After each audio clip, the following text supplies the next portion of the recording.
Our topic this morning, beloved brethren, is the greatest and simplest invitation.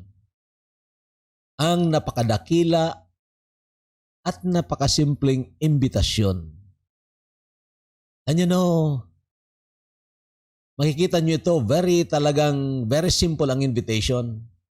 And yet of course, maraming mga tao ang hindi nag-respond sa greatest invitation at hindi rin tinanggap itong simple invitation. You want to know that? Okay? So our text ay makukuha po sa Matthew 11 starting from verse 25.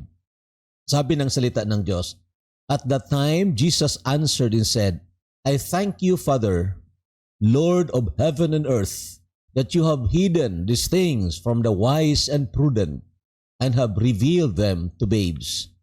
Even so, Father, for so it seemed good in your sight.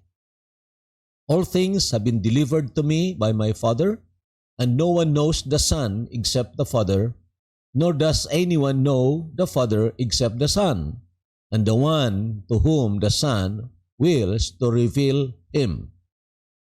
Come to me, all you who labor and are heavy laden, and I will give you rest." Dito natin kinuha itong topic natin. Ha? Very simple ang invitation. Tingnan po ninyo, come to me. Ha? Ang invitation, lumapit ka at ang lalapitan mo ay walang iba, itong nag-i-invite. Di ba? Itong nag-invite. At dahil nga siya ay Diyos na omnipresente, talagang pwede kang lumapit sa Kanya anytime, anywhere. Di po ba?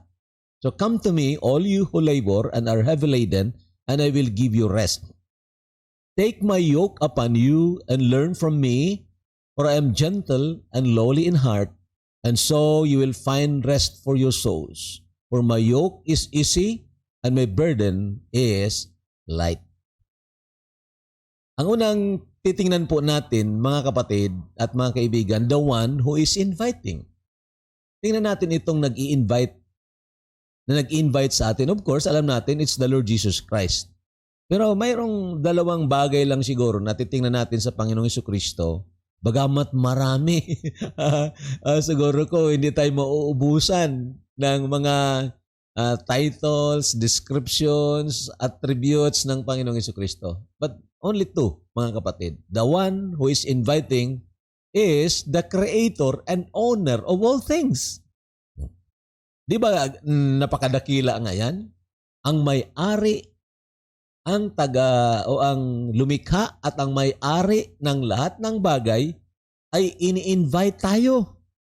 At ini-invite niya tayo hindi para hatulan. Di ba? Tingnan po ninyo yan. I-invite niya tayo dahil nauunawaan niya ang ating mga kalagayan, lalo na ang spiritual nating kalagayan, at gusto niya itong bigyan ng solusyon. So He's the creator and owner of all things. Hindi kailanman siya nagkukulang sa anumang bagay. And He is inviting us. So He's the creator. Ito mga talata po na hindi dapat na sabihin natin i-take for granted. Sa mga panahong ganito, kailangan na highlight palagi ang mga katotohanan ito that the real Christ, the Christ of the Bible is God who became man.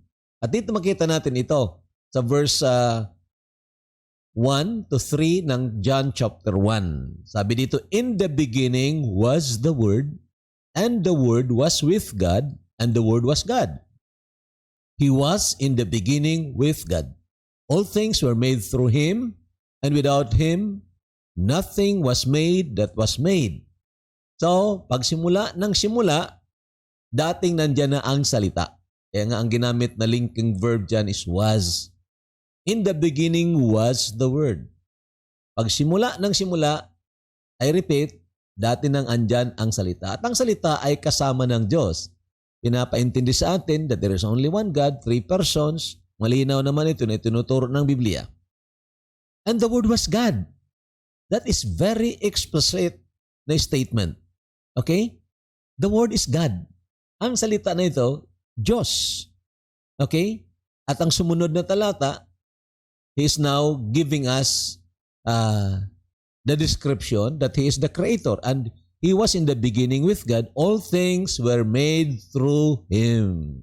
Okay. Creator nga kasi ang Panginoon.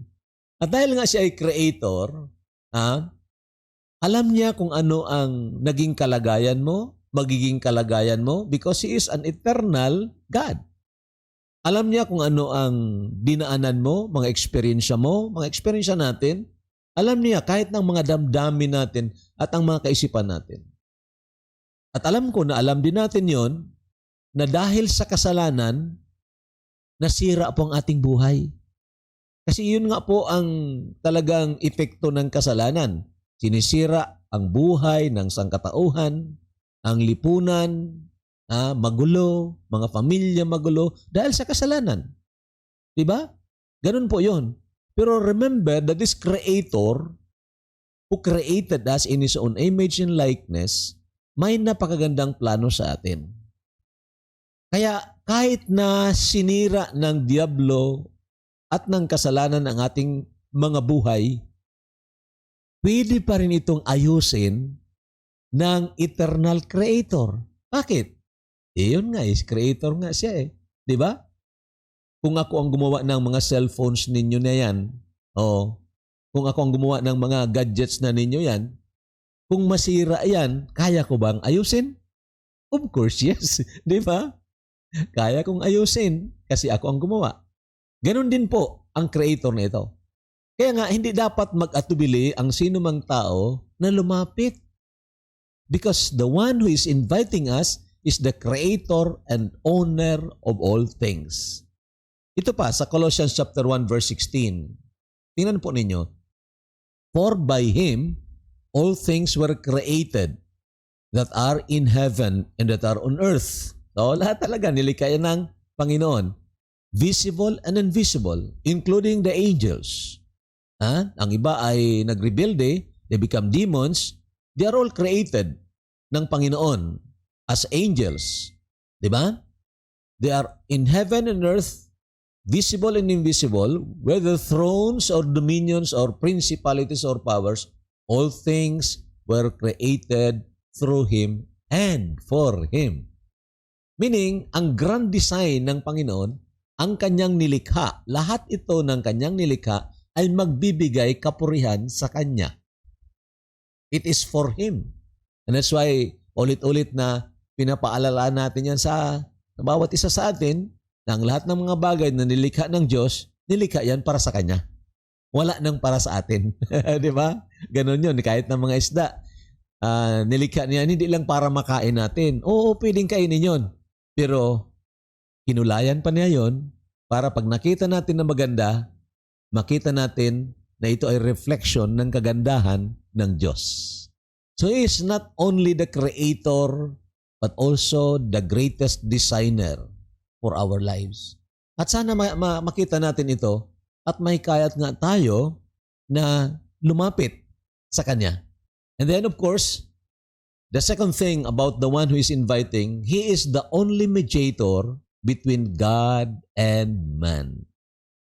Siya lang po ang talagang nag-iisang tagapamagitan sa Diyos at sa tao. Now, magtatanong tayo, ano ang papel ng tagapamagitan? Of course, ang tagapamagitan ay kinakailangan basta mayroong hindi nagkakasundo. Di ba? Katulad halimbawa, kung hindi nagkakasundo ang dalawang bansa, ngayon mayroong mediator dyan para ang mga terms nila, mga conditions and terms, may pag-usapan and then darating doon sa tinatawag unanimous decision na mutual ang benefit. Ganun yun. So, ito naman, tungkol sa spiritual na mga bagay, iisa lang daw ang tagapamagitan sa Diyos at sa tao. Bakit? Hindi ba nagkasundo ang Diyos at ang tao? Yes, dahil sa kasalanan. Ang Diyos ay banal, tayo ay naging mga makasalanan, hindi lang by practice, but above all by nature. At dahil doon, ang Diyos na banal ay hindi pwede talaga makipagsag-uli o makipag-reconcile sa taong makasalanan maliban na lang na mayroong tagapamagitan. Di ba? So the role of a mediator is very, very important. He must please the terms of God and he must also come bringing the terms of God to men. Okay? And man must meet the terms of God.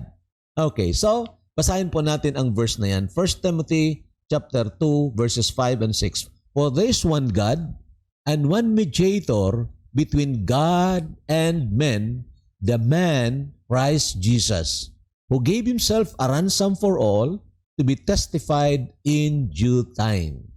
Okay, so iisa lang ang Diyos, alam natin yon. Pero alam din natin na three persons at ang isang persona doon na si Jesus Christ, siya ay nagkatawang tao. Kaya nga tinatawag siya dito, man. Pero bago po man siya nagkatawang tao, kasama siya ng Ama, kasama siya ng Banal na Espiritu. At bakit kailangan siyang magkatawang tao? Dahil hindi naman pwedeng patayin ang Diyos dahil ang Diyos ay Espiritu. Subalit ang kabayaran ng kasalanan ay kamatayan at ito ang ginawa ng Panginoong Jesucristo. He gave Himself a ransom for all. Tinubos tayo sa pamamagitan ng kanyang banal na dugo.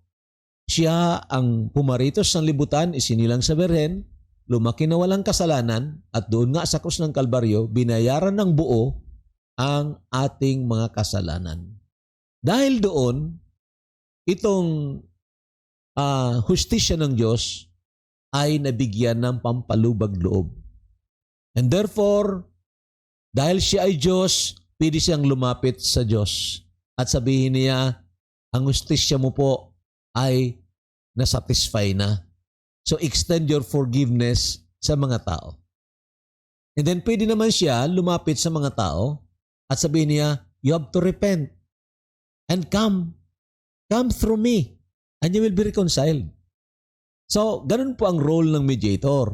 Kaya nga doon sa cross ng Kalbaryo, kung naalala ninyo, sabi ng Panginoon, Father, forgive them for they know not what they do. He can now intercede and ask for the forgiveness para sa mga tao. Dahil yun nga, justice was satisfied. But on the other hand, forgiveness is not granted to the rebels unless they repent. Di ba? Ganun yun eh. So makikita niyo ang balance po dito. So the one who is inviting is the only mediator between God and man, the God-man, the Lord Jesus Christ. Now, tingnan niyo ang description pa niya dito. Dito sa sinasabi niya, He is very intimate with the Father.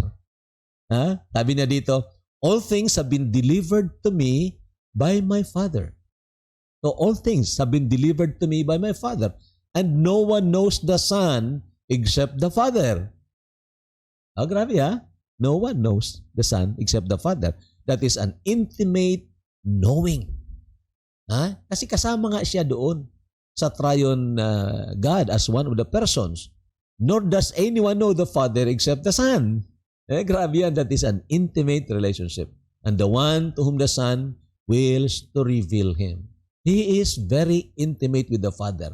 So ang assurance dito, mga kapatid at mga kaibigan, hindi tayo mabubuko. Ang ibig sabihin, kung lalapit nga tayo, we will accept the invitation, truly, He can reconcile us to God. Hindi lang na binayaran niya ang ating mga kasalanan, but He is not estranged to this God, to this Father. He is very intimate. Di ba? At maliban pa doon, He is very gentle and lowly towards us.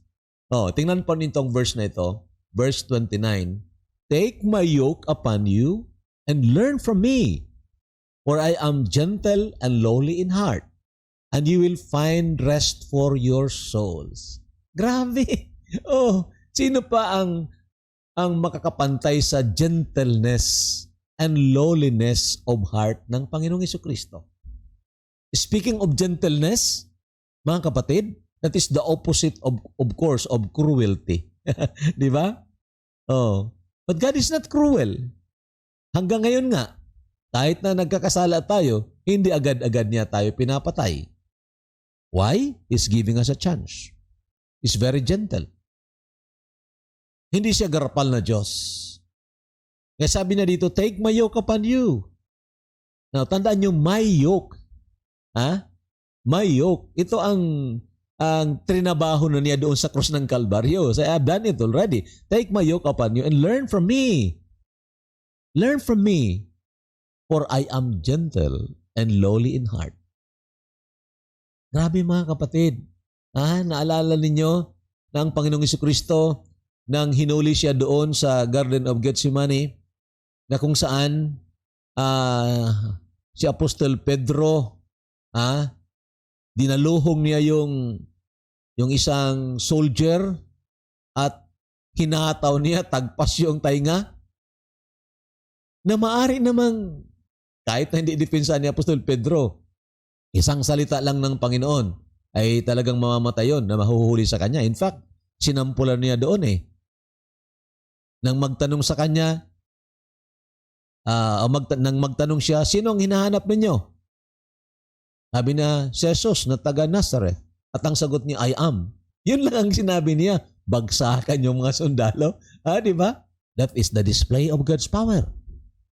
And yet, because it was His plan para bayaran ng ating mga kasalanan, then of course, He exercised that gentleness. Ginising nila ulit yun. Ang ibig sabihin mga kapatid, that was a display of God's gentleness. And lowly in heart, sino pang makapantay sa Panginoong Jesucristo? Na bagamat siya ay Diyos, nasa forma ng Diyos, hindi niya inisip lang pakapantay sa Diyos ay parang bagay na hindi na pwedeng iwanan. Kundi siya ay nagpakawalang halaga.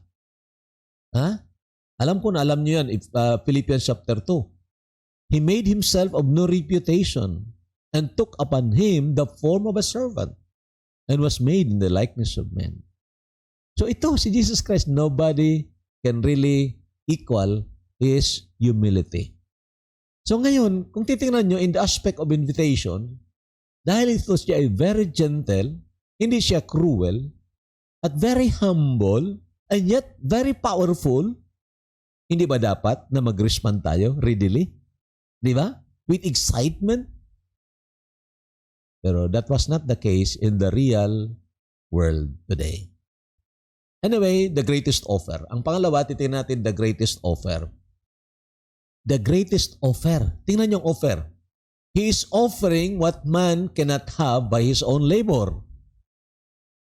Ini-offer niya ang isang bagay na hindi kayang makuha ng sino mang tao kahit na ano pa ang kanyang gawin na pagsusumikap.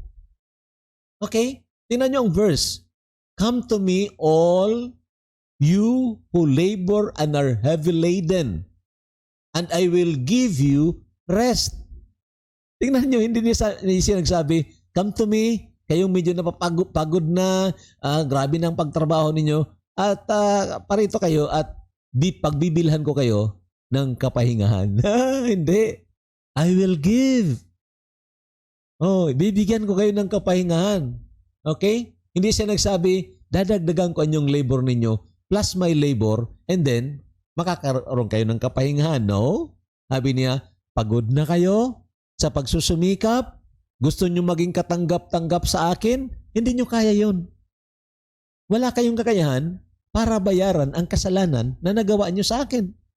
Wala kayong kakayahan. Kaya, ibibigay ko na lang ito ng libre dahil ako ang gumawa para sa inyo. Di ba ganon? And you know, very simple sana ito Come to me. Lalapitan mo siya, si Jesus Christ. Hindi naman nagsabi, come unto my mother. Nakabasa kayo ng ganyan? Wala So come to me. The simple instruction is, direkta ka, lalapit sa Diyos na ito na nagkatawang tao. At huwag kang matakot sa Kanya, that is because He's very gentle. He's very lowly. At talagang ang hindi mo kayang gawin, hindi mo kayang i-produce, ibibigay niya sa'yo. Di ba? He is offering what man cannot have by his own labor. And then of course, he is offering what man needs most. Ang in-offer niya, ito ang pinakakailangan po natin. Ito po ang pinakakailangan natin, mga kapatid at mga kaibigan. Rest of the soul. Okay? He is offering what man needs most. Rest of the soul. Tingnan mo ang verse. Come to me, all you who labor and are heavy laden, and I will give you rest. Then pagpasok ng verse 29, sabi diyan, rest for your souls. Ano bang ibig sabihin ng rest for your souls? Ito na nga ang sinasabi natin, reconciliation with God, peace with God, justification, pagpapawalang sala, kapatawaran sa mga kasalanan, libre po yan. At kung ikaw nga ay lalapit direkta sa Panginoon, matatanggap mo ito at magkakaroon ng kapahingahan ang iyong kaluluwa. Bakit? Ang kasalanan na nagbibigay trouble sa ating buhay ay binibigyan ng Panginoon ng solusyon. First, hindi mo na babayaran ang iyong kasalanan. Di ba? Bakit? Tapos na nga binayaran. Yan kung talagang nagtiwala ka sa Panginoon. So, the work that God has done on the cross will be applied to you. Okay? At kung ikaw ay lumago diyan sa posisyon mo na yan, lumago ka, hindi lang yung peace with God, na hindi ka na kaaway ng Diyos, hindi ka na rebel sa harapan ng Diyos, you are now the friend of God. At kung ikaw ay lumago pa dyan, you will have the peace of God. The peace with God, that is your position. The peace of God, that is the daily living. Na kahit na ganito ang mga kaguluhan, kahit na ganito ang kahirapan, kahit na ganito ang gustong gawin ng Diablo through COVID-19, hindi tayo dapat mag-alala at hindi tayo dapat matrouble because we have the peace that passes understanding because of Christ. At mga kapatid, hindi nyo kayang bilhin yan. Walang sino mang may kakayahan bumili ng ganyan. Makakabili ka ng mansion, makakabili ka ng mga rest houses na kung saan talagang masasabi natin ang kapaligiran ay tahimik na tahimik, very secure. But then, you cannot buy the peace with God and the peace that passes understanding. Di ba? Makabili ka ng tranquilizer kung may trouble ka, pero hindi ka makabili ng kapayapaan sa iyong kaluluwa. Only God can give it, and it's free. Di ba? So, mga kapatid, alam ko na alam ninyo yan by just observing, nakakaalam kayo siguro, maraming mga tao naghahanap ng kapayapaan sa iba't ibang mga bagay, sa iba't ibang mga lugar, naghahanap ng satisfaction diyan sa pagpalit-palit ng asawa, naghahanap ng satisfaction sa mga amenities of this world. Pero at the end of the day, they are dissatisfied pa rin. Ang iba nga nagpapakamatay. Kasi hindi nila ito siguro naintindihan. The only Christ can give the real satisfaction.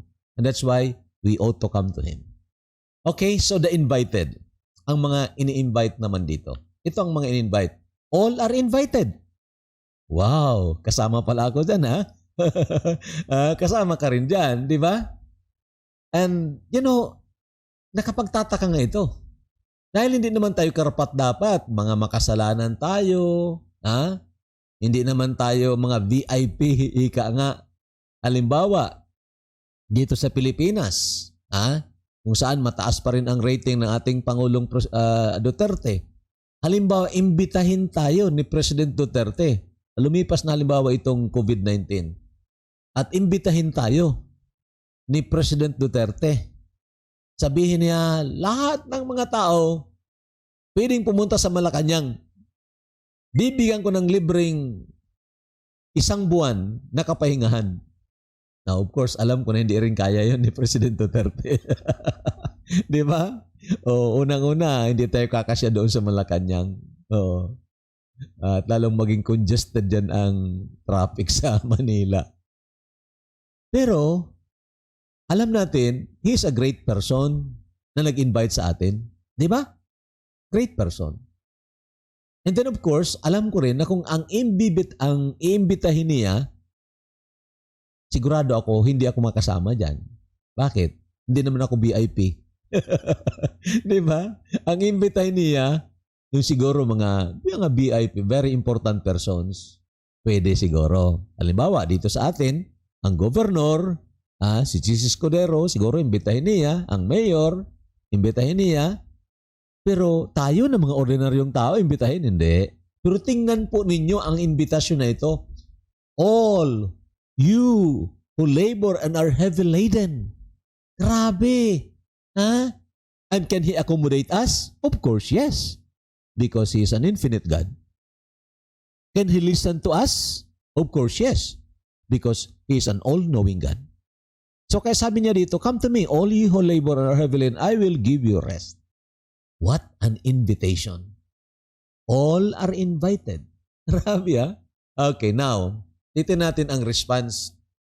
Mga kapatid kasi, nagtataka tayo sa real world kung ano ang response nga ng mga tao dito sa the greatest invitation coming from the greatest person. Okay, ito po. Only very few accepted the invitation. Medyo nakakalungkot. Ha? Only very few accepted the invitation. Sabi nga sa Matthew 7:28, sa binasa natin, dito sa babasahin natin, enter by the narrow gate, for wide is the gate and broad is the way that leads to destruction, and there are many who go in by it. Because narrow is the gate and difficult is the way which leads to life, and there are few who find it. Ang invitation, pumasok tayo sa narrow gate. Pero ang resulta, there are very few who find it. Mas gusto nila sa broad way. Pero ang broad way naman, it leads to destruction. Grabe ano? Another verse. Siguro kung ang dapat gawin natin ito, magtatanong tayo, bakit kaya? Bakit kaya? Bakit ganito? Bakit ko kunti? I believe, hindi dahil talunan ang Diyos dito. Hindi. Ganito po yon.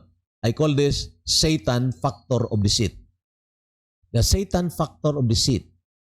Ang pandayan ni Satanas. Sabi ng Panginoon sa Matthew 24:4 and 5, and Jesus answered and said to them, take heed that no one deceives you, for many will come in my name, saying, I am the Christ, and will deceive many.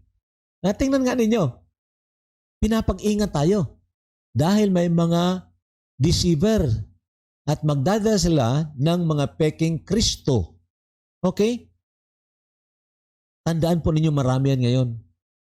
Nagsabi Kristo rin, pero alistuhan yung kaluluwa mo, alistuhan pa yung bulsa mo. Oo. Grabe yan, mga Kristo na alisto. Tao lang daw, hindi Diyos. Pero ang pangalan ng kanilang relihiyon, Iglesia ni Kristo. Di ba? So, iglesia ng tao yon. Pero mga kapatid at mga kaibigan, huwag tayo magpadaya. Because the real Christ is God who became man, who died for our sin. So, ito ang tinatawag nating Satan factor of deceit. Dahil sa relihiyon, inintroduce ang peke na Kristo at maraming mga nadayaan. Yung Kristo na palaging nakapako, paano yun makatulong sa iyo?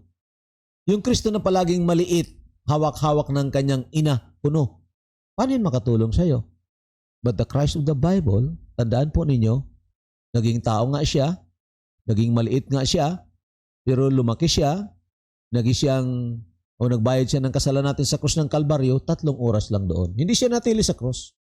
3 araw lang sa libingan. Hindi siya nanatili sa libingan. Siya po ay nabuhay na maguli, umakyat sa langit, nakaupo sa kanang kamay ng Ama. And this is the Christ of the Bible.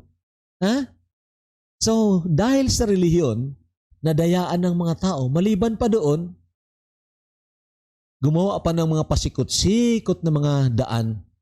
Hindi ka pwedeng magdirekta kay Jesus Christ, kaya pupunta ka sa mga santo-santa. Saan natin nakuha yan? Hindi po sa Biblia. Sa relihiyon yan. Kaya nga itong invitation, napakasimple. Come unto me. The instruction is very clear. Pero maraming ilinigaw, dinayaan ng diablo sa pamagitan ng mga relihiyon.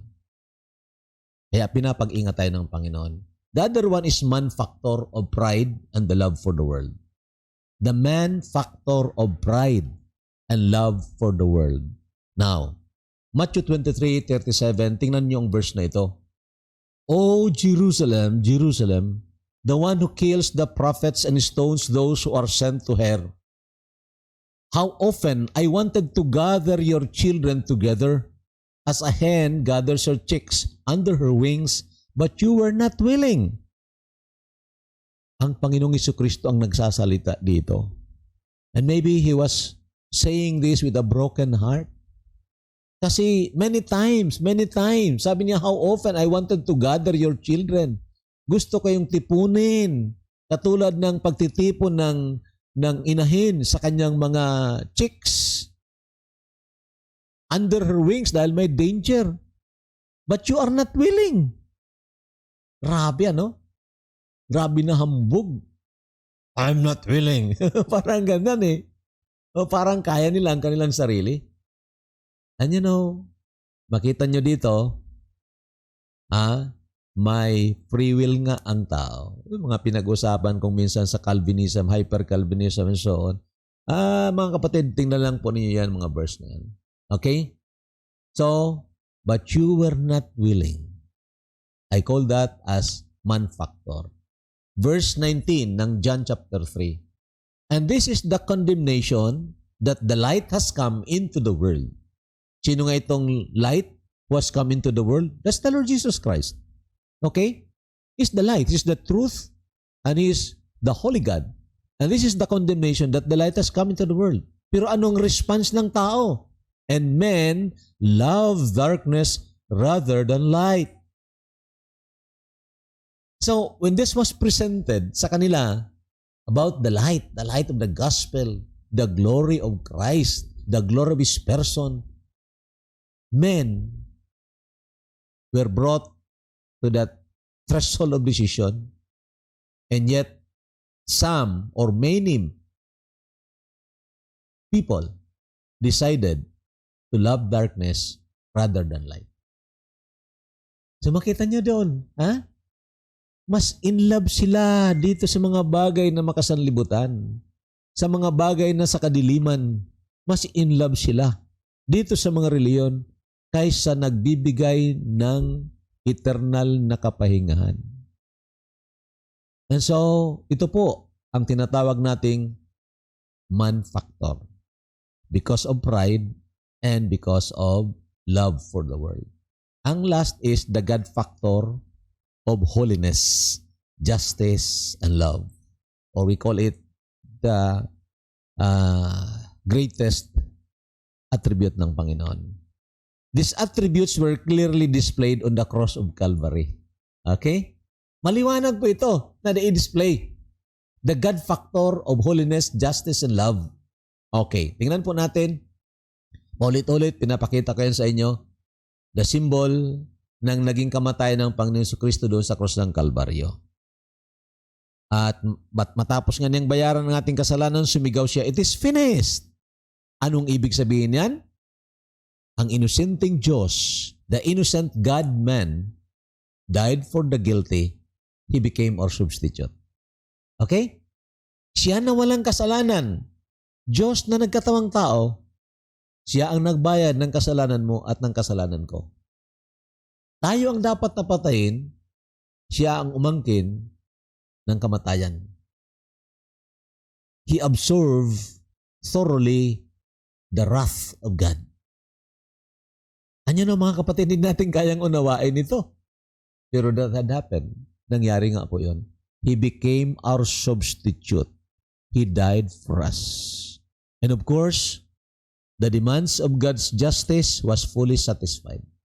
Ang hinihingi na hustisya o nakabayaran ng hustisya ng Diyos, ang hinihingi ng Diyos na kabayaran sa ating mga kasalanan ay nabayaran ng buo. God's justice was fully satisfied. Mga kapatid, ang Diyos ay banal. Hindi siya pwedeng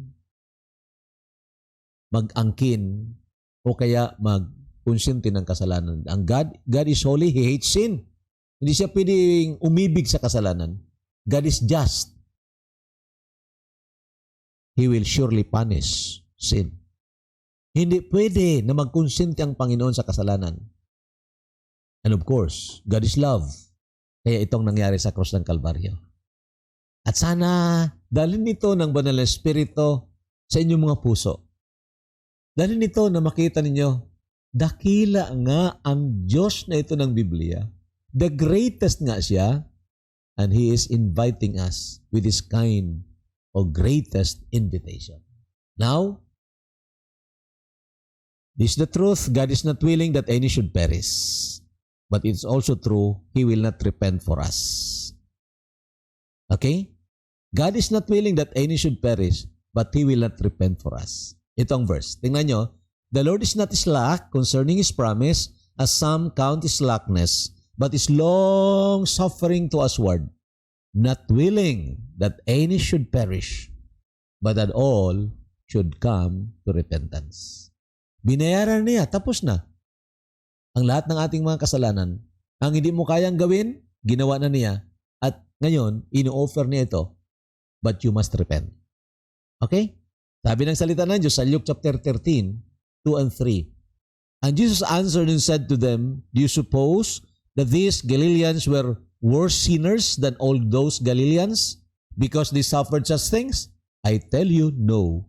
But unless you repent, you will all likewise perish. Tandaan po ninyo mga kapatid, hindi pwedeng magkonsente ang Diyos. Kung ngayong mga panahon, ang palaging napapakinggan lang ninyo, God is love, God is love, God is love, God is love. Okay, totoo yan. But that's only 1/3 of the greatest attributes ng Panginoon. Remember, truly He loves, but He cannot love sin because He's holy. Truly He loves, but He cannot condone sin because He's a God of justice. Pag hindi ka magsisi ng iyong kasalanan, maniwala ka o hindi, you will perish.